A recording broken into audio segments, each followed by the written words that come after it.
কয়েকদিন আগেই না ফেরার দেশে পাড়ি জমিয়েছেন বিএনপির চেয়ারপারসন খালেদা জিয়া। তার প্রয়াণের মধ্য দিয়ে দলটির সর্বোচ্চ পদে শূন্যতা সৃষ্টি হয়। এ অবস্থায় বর্তমানে দলের ভারপ্রাপ্ত চেয়ারম্যানের দায়িত্ব পালন করছেন তারেক রহমান। তবে শিগগিরই দলের চেয়ারম্যানের দায়িত্ব পেতে যাচ্ছেন তিনি, এমনটাই জানিয়েছে বিএনপি স্থায়ী কমিটির একাধিক সূত্র।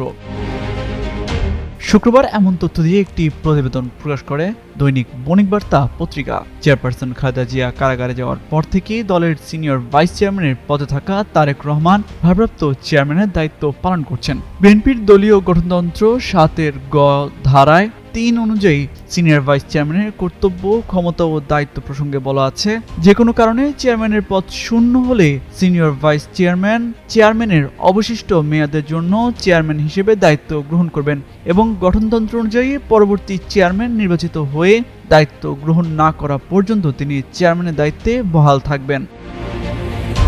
আকিজ নিয়ে এলো বিশ্বমানের বেবি ডায়াপার মাম্মাম। কটনে সফট ম্যাটেরিয়াল, বাবুকে দেবে rash free super comfort. BNP স্থায়ী কমিটির সূত্র মতে, খালেদা জিয়ার ৯০-এর দশক শুরু হওয়া সেই রাজনৈতিক পথ চলার সমাপ্তি ঘটেছে।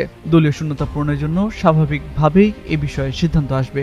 আজ সন্ধ্যায় কোনো বৈঠকে এই সিদ্ধান্ত আসতে পারে, অথবা এছাড়া আগামীকাল স্থায়ী কমিটির কোনো বৈঠক অনুষ্ঠিত হলে সেখান থেকে তারেক রহমানের ভারপ্রাপ্ত চেয়ারম্যান থেকে চেয়ারম্যান হিসেবে দায়িত্ব গ্রহণের বিষয়ে ঘোষণা আসবে বলে জানান তারা।